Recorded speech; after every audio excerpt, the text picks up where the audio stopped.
नमस्कार। Times of Swaraj के सभी दर्शकों को सरस्वती पूजा के मौके पर ढेर सारी बधाई, शुभकामना। उम्मीद करते हैं कि माँ सरस्वती का आशीर्वाद आप सबों पर हमेशा बना रहे।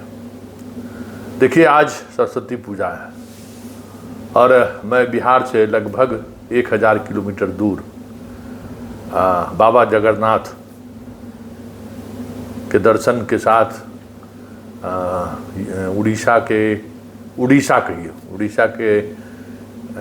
कई शैक्षणिक संस्थानों में भी जाने का मेरा कार्यक्रम है। वहाँ के लोगों से भी हमें मिलना है। बाकी जो पर्यटन स्थल है उस स्थल पे तो हम जा ही रहे हैं, लेकिन इस बीच लगातार आप सबों से संवाद भी हो रहा है, बातचीत भी हो रही है और स्वाभाविक तौर पर काफ़ी अरसे बाद घर से बाहर निकले हैं तो कुछ सोचने का नज़रिया भी बदला है। हालांकि वो नज़रिया कुछ ऐसा भी नहीं है कि बहुत बड़ा बदलाव दिख रहा है, लेकिन कुछ चीज़ें बदलती हुई महसूस मैंने किया है।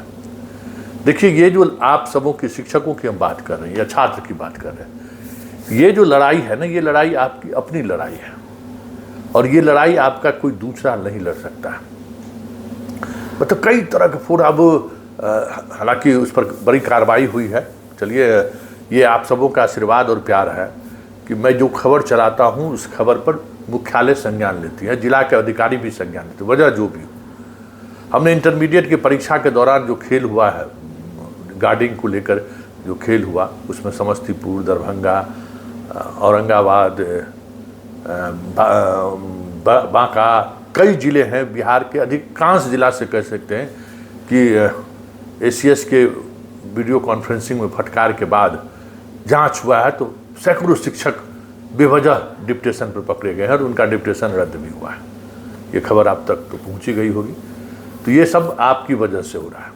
आप सबों का प्यार है मेरे साथ और आपके प्यार की वजह से वो ताकत है कि छात्र और शिक्षक अगर किसी खबर को तवज्जो दे, किसी चैनल को अगर ध्यान से देखे तो फिर उसे फिर किसी की ज़रूरत नहीं है। वो बड़ी ताकत है और बहुत ही वो ताकत जीवंत ताकत है। वैसे हम कभी कहते नहीं, फिर कहते हैं कि आप हमको सब्सक्राइब करिए। मुझे मालूम है कि 5 लाख से अधिक शिक्षक, 5 लाख से अधिक छात्र, मतलब बिहार के हर शिक्षा प्रेमी, शिक्षक हो, छात्र हो, शिक्षा से मतलब रखने वाले लोग हमारे चैनल को देखते हैं लेकिन सब्सक्राइब नहीं करते। सभी सब्सक्राइब जरूर करिए। चलिए, अब हम पॉइंट पर जाते हैं।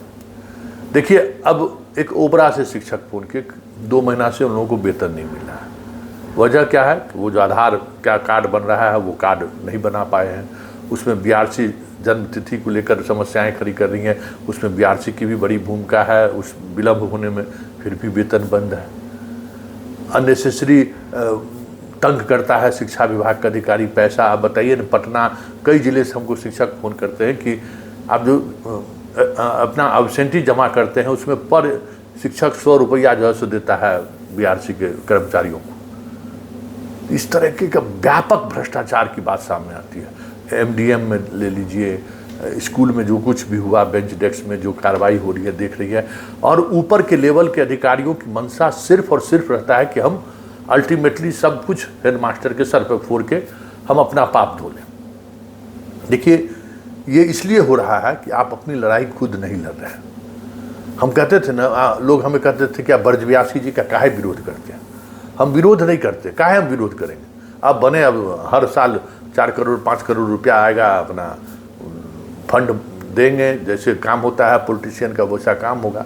लेकिन जो बुनियादी सवाल है ना, आप हमको ये बताइए कि ब्रजवासी के बनने से वैशाली, मुजफ्फरपुर, सीतामढ़ी और शिवहर में शिक्षकों के साथ जो जुल्म हो रहा है, शिक्षकों पर जो बेवजह आर्थिक बोझ बढ़ाया, मतलब घूस लिया जा रहा है, क्या बंद हो गया ब्रजवासी का आने से? एक भी शिक्षक हमें बता दे कि उसके आने से वैशाली का तो रोज हमको खबर आते रहता है, वैशाली में ये अराजकता स्थिति है। तो देखिए, जो पॉलिटिशियन है ना, जो चुनाव जीत कर आने की जो प्रक्रिया है, वो जीत कर आने वाले लोग किसी भी स्थिति में सत्य के साथ खड़े हो ही नहीं सकते, क्योंकि उसको वोट लेना है। और जो सबसे बड़ा चोर है, जो सबसे बड़ा अपराधी है, जो सबसे ज़्यादा स्कूल से गायब रहता है, जो सबसे ज़्यादा बीआरसी में मैनेज करता है, वही उसका ठेकेदार होता है। क्योंकि शिक्षक को मोबिलाइज करके वही रखता है। शिक्षक भी समझता है चलो ना घूस दे दिया, हमारा काम तो हो गया ना। इसलिए चुनी हुई सरकार हो या चुना हुआ विधायक हो, विधान पार्षद हो, सांसद हो, वो कभी जनता के लिए, जनता के हित के लिए और जनता के न्याय के लिए खड़ा हो ही नहीं सकता है, क्योंकि सारे ये विपरीत तत्व जो जनता को क्रश करती है, उसी के बदौलत कहीं न कहीं ये लोग चुनाव जीतते हैं। इसलिए ब्रजवासी के जीतने से आप बहुत खुश हुए होंगे, लेकिन हम ब्रजवासी के जीतने के से पहले और ब्रजवासी के जीतने के बाद भी हमें कोई खुशखबरी नहीं। हमें पता है कि उसकी क्या औकात है, उसकी औकात क्या है वो मुझे पता है, कि एक विधान पार्षद क्या कर सकता है ये मुझे पता है। जब मुख्यमंत्री के आदेश का अनुपालन नहीं करता है ब्यूरोक्रेसी, विधान पार्षद और विधायक को कौन पूछता है जी? जाके देखिए ना, किसी IAS के चैम्बर में लोग घुस सकता है? उससे बढ़िया तो हम लोग पत्रकार हैं, घुस जाते हैं।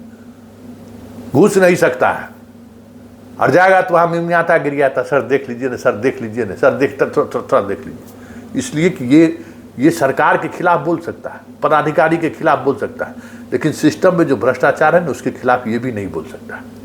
इसलिए आपकी लड़ाई आपको खुद लड़ना होगा, और आप सोचिए कि कैसे लड़ सकते हैं। अब DPSC का स्टूडेंट लोग में से शिक्षक जो है वो हमको फ़ोन करते हैं, क्या क्या परेशानी हो रही है, मतलब हैरान हैं हम। हर पग पग पर टीचर को टॉर्चर किया जा रहा है, जिसका समाधान निकाला जा सकता है। इसलिए हमें लगता है कि आप सब लोग एकजुट होइए। ये BPSC कौन है, नियोजित कौन है, नियमित कौन है, इस लड़ाई से छोड़िए। हम बार बार कहते हैं कि आपको डिवाइड एंड रूल विभाग करती है और आप लोग उसके शिकार हो जाते हैं। आप सब लोग एक साथ आइए। और जो शिक्षक नेतागिरी कर रहा है, एक बात समझ लीजिए, जो नेतागिरी कर रहा है उसको विधान पार्षद विधायक बनने का पागलपन सवार है, चाहे वो जो भी हो। आपका संघ और संगठन में ये शर्त रखिए कि ऐसे ही लोग रहे जो सबसे ज़्यादा ड्यूटी प्रेमी आदमी हो, जो सबसे ज़्यादा बच्चों के बीच पढ़ाने का काम करता हो, जो सबसे ज़्यादा शिक्षा और शिक्षक की भावनाओं को समझता है। ये नहीं कि नेता बन गए तब आप क्लास मत करिए, स्कूल मत आइए, BRC में दिन भर बैठे रहिए, पान खाते रहिए, खिलाते रहिए, घूसखोरी का व्यवस्था करते रहिए, कराते रहिए। ये नहीं, ऐसे लोगों को नेता, ये हम लोग जो चुनते हैं ना, हमारे माइंडसेट में इसी तरीके का एक स्वरूप बन गया है, एक स्ट्रक्चर बन गया है कि नेता को लेकर, नेता मतलब उसको सब जिम्मेवारी नहीं। ऐसे नेता को चुनिए जो आपके बीच 100 समय स्कूल आता हो, 100 समय स्कूल से जाता हो, तब तो समस्याएं क्यों समझेगा। और उसमें दबाव, उसको नैतिक रूप से वो इतना मजबूत रहे कि किसी भी अधिकारी से वो आंख में आंख मिलाकर बात करे, क्योंकि आप जिसको नेता चुनते हैं वो नैतिक रूप से इतना कमजोर होता है ना, उसी अधिकारी के कमीशन आपसे लेके वसूल के उसको देता है और उसी से वो भी लेता है, तो क्या अधिकारी वैल्यू करेगा, क्यों वैल्यू करेगा। इसीलिए ऐसे लीडरशिप को आप लोग चुनिए, और आप अपनी लड़ाई अपने कैसे लड़ सकते हैं इस पर सोचिए। नहीं तो भाई बहुत मुश्किल है। आप बड़ी संख्या में शिक्षक हैं, और जिस स्तर पर महिला शिक्षकों के साथ ये BRC में बैठा हुआ शिक्षा विभाग का अधिकारी लोग मैसेज करता है, हम क्या कहें। कितनी महिलाओं को तो हम व्यक्तिगत रूप से उस विभाग के पदाधिकारी को फ़ोन करके हम धमकियाएं कि सुधर जाइए नहीं तो बर्बाद हो जाइएगा। लेकिन ये समाधान नहीं है। आप हम अपनी समस्या को बताकर हमारे माध्यम से खबर चलवा लेते हैं, उन समस्याओं का 100 समस्याएं चलाते हैं, तो हो सकता है उसमें 10, 20, 50 के ऊपर कार्रवाई हो जाती होगी, उसमें हो जाता है, काम हो जाता है। लेकिन ये समाधान नहीं है, इसको सोचिए। इसके सहारे आप समाधान नहीं ढूंढ सकते हैं। समाधान ढूंढने के लिए आपको मानसिक तौर पे इस तैयारी के साथ खड़े होना होगा कि हम अपने अंदर एक ऐसा लीडरशिप क्वालिटी डेवलप करें जो इस तरीके के मुद्दों पर मजबूती से आवाज़ उठाए, टाइम्स ऑफ स्वराज की तरह, तो सरकार और सिस्टम में बैठे लोग हिल जाएं। ये बात सोच लीजिए। हमारी ताकत क्या है? ईमानदारी। हमारी ताकत क्या है कि हम किसी का पैरवी नहीं करते हैं। हमारी ताकत क्या है कि हम जो है भेदभाव नहीं करते हैं। आपको एक चलते चलते एक जानकारी देते हैं।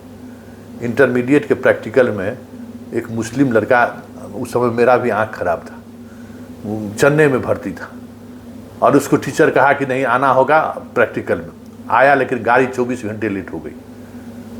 और हम न उस लड़के को जानते थे, न उसके पिता को जानते थे, किसी को नहीं जानते थे। लेकिन उसके घर वाले जब हमको फ़ोन किया और अपनी वस्तु स्थिति बताया कि ये स्थिति है और सर आप प्रैक्टिकल लेने की बात नहीं कर रहे हैं, आप सोच नहीं सकते हैं कि हमने जिनको फ़ोन किया वो किस तरीके का रिस्पॉन्स उन्होंने लिया।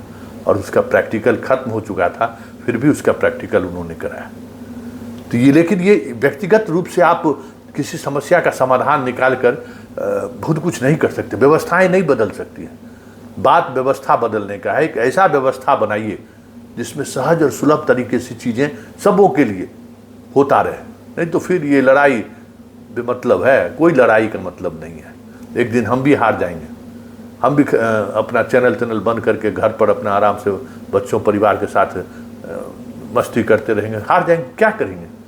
लड़ाई लड़ने का भी तो एक उम्र होता है ना, लड़ाई लड़ने के लिए भी एक ताकत होती है ना। 25 वर्ष से तो हम बिहार में यही इसी तरीके की लड़ाई लड़ रहे हैं, सिस्टम से, सरकार से। इसलिए आप व्यवस्था कैसे बदले इस पर गौर करिए और गंभीरता से सोचिए, नहीं तो जिस तरीके से आप लोग परेशान है ना, शिक्षक की हत्या हो जा रही है। अब पूर्णिया वाला हमको रोज कह रहा है कि खबर बनाइए ना, खबर बनाइए ना, उसको किराएदार बाहर कर दिया। अरे आप जब वहाँ सैकड़ों शिक्षक, एक जिला में 7,000 8,000 शिक्षक हैं, वो जब उस महिला लड़की के साथ खड़े नहीं हो रहे मजबूती से, तो हमारे खबर चलाने से क्या होगा? आप खड़े हुए ना, उस मकान मालिक के घर पर ताला बंद कर दीजिए। उसकी हैसियत कैसे हो गई कि भाई टीचर का सामान इस तरीके से फेंक दे? जाइए 10 शिक्षक जाइए उसके घर पर, देखिए, और कुछ समस्या हो तब फिर हमको बताइए कि ये समस्या पुलिस हमको सहयोग नहीं कर रही है, प्रशासन सहयोग नहीं कर रहा है, तो फिर लड़ाई लड़ी जाएगी। आप अब तो जान पर आ पड़ी है आप लोगों की, अब तो आप लोगों की हत्याएं हो रही है। जिसको जो मन हो रहा है कर दे रहा है स्कूल में घुस के, और आप लोग हाथ पर हाथ धरे हुए बैठे हुए। ये ज़्यादा दिनों तक नहीं चलेगा श्रीमान, इस बात को समझिए। बहुत मुश्किल होगा नौकरी करना, और हालात कमोबेश उसी दिशा की तरफ बढ़ रहा है। और इस नेता सबसे बढ़िए, विधान परिषद बन जाएगा आपके वोट से, आपकी लड़ाई नहीं लड़ सकता, इसकी ताकत ही नहीं है। जिस दिन ये विधान परिषद बन गया, समझिए डेमोक्रेसी का ही, समझ जाइए कि अब हम उस भाषा का इस्तेमाल नहीं कर सकते हैं। डेमोक्रेसी के रंग में ये रंग गया आज की जो डेमोक्रेसी है, इससे उम्मीद नहीं कर सकते हैं। ये भी भ्रष्ट तंत्र के साथ खड़ा रहेगा, भ्रष्ट तंत्र के अनुसार बात करेगा, इसके गया वो